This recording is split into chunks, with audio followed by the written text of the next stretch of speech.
Get the Frank too. The cube factor.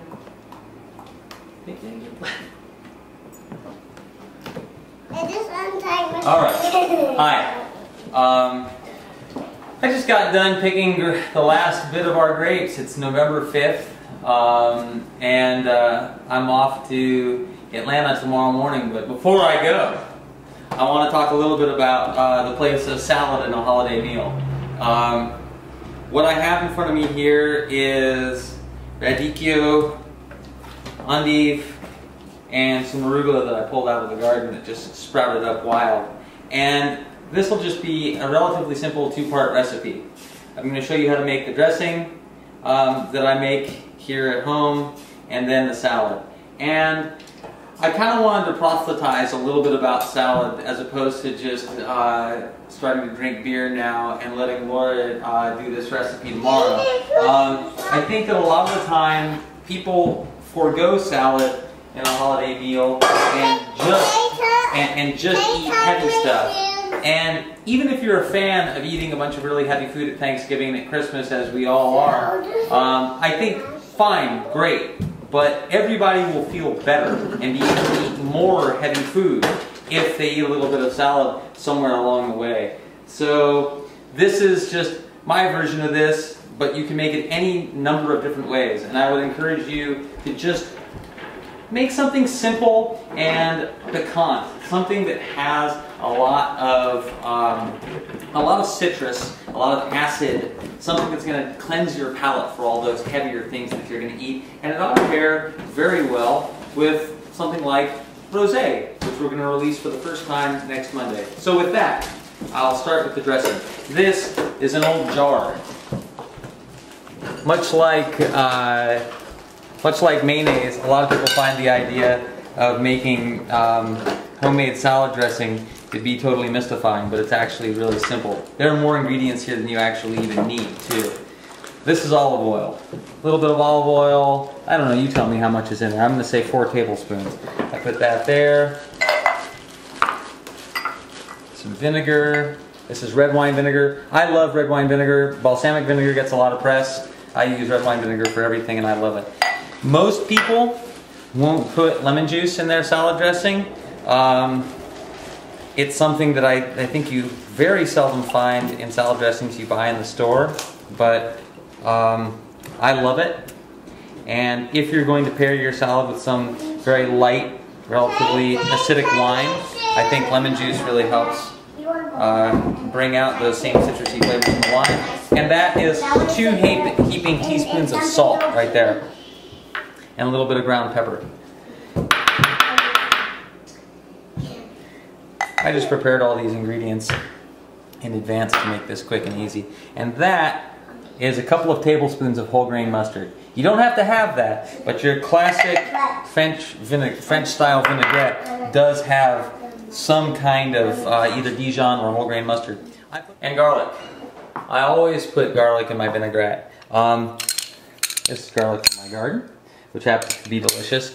And this is a garlic press. Get a good garlic press. If you get a crappy garlic press, then you'll always think that garlic presses suck. They don't. Garlic presses are great. So, in there it goes. That's about a clove of garlic. Okay. Grain mustard. I put this in a jar. The reason I do that is you can make it for any size salad, and it makes it easy to stir up.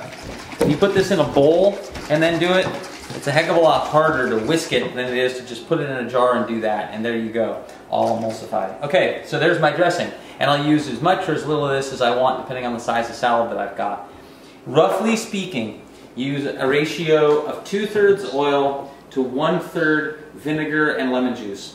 2/3 oil to 1/3 something sour, okay? So, of course, I sterilized all this stuff before I did this.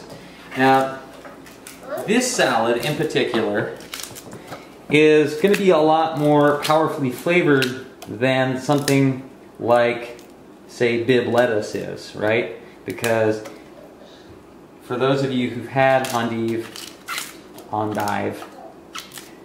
or radicchio, you know that they're fairly bitter, fairly flavorful greens.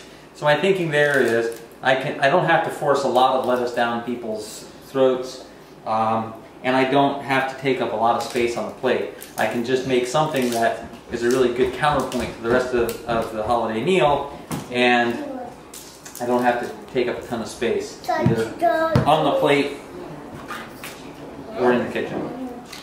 Okay? Plus, this is pretty. And one of the things about a Thanksgiving meal is it will kind of remind you of that Miller High Life commercial where everything, all the food is part of the same uniform color spectrum of kind of like, you know, light brown to medium brown to dark brown. And I think doing a salad that has a little bit of color in it makes sense. It'll brighten up the table a little bit, and it'll remind people when they look at it that they have an opportunity here to eat something that will freshen them up for the long, fat night ahead. So, and this stuff's really pretty. Sure, they do look pretty. So here's the arugula, and this is just, this you might not find in the store, it's grown in the backyard. But I'm just going to tear it up like this. Something that's going to be easy for people to just put in their mouths without having to cut with a knife and fork. Oftentimes when I'm making salad, and it's not for an occasion like this, I actually like to leave the leaves big because I think their texture is better that way. There are 3 ingredients. Beautiful. Take that. Shake the salad dressing one last time. And I'm going to pour about half of this on there. I like salty salad dressing. My dad says, and I'm sure it's true, that salad means salted in, well, some language. But one of the things about salty salad dressing is that you don't have to put too much of it on. So you can get away with a more lightly dressed salad than you otherwise would. And then toss it. I'm doing this with tongs just because at the end of the video I'm going to pull a little bit of this out and put it on a plate. But you can do it with, obviously, a much less pretentious utensil. Alright, so there that is. Another thing is, yeah, you can just put that on the table. I didn't put any vinegar. I already did put the vinegar, sweetheart. And you can just put that on the table just like that. And I think it looks great. There it is tossed. The whole thing takes about 5 or 10 minutes from beginning to end. And it can make the difference between you feeling good when you eat that last half pound of turkey and drink that last bottle of bourbon, or feeling like maybe you've had one too many. I'll see you on the flip side.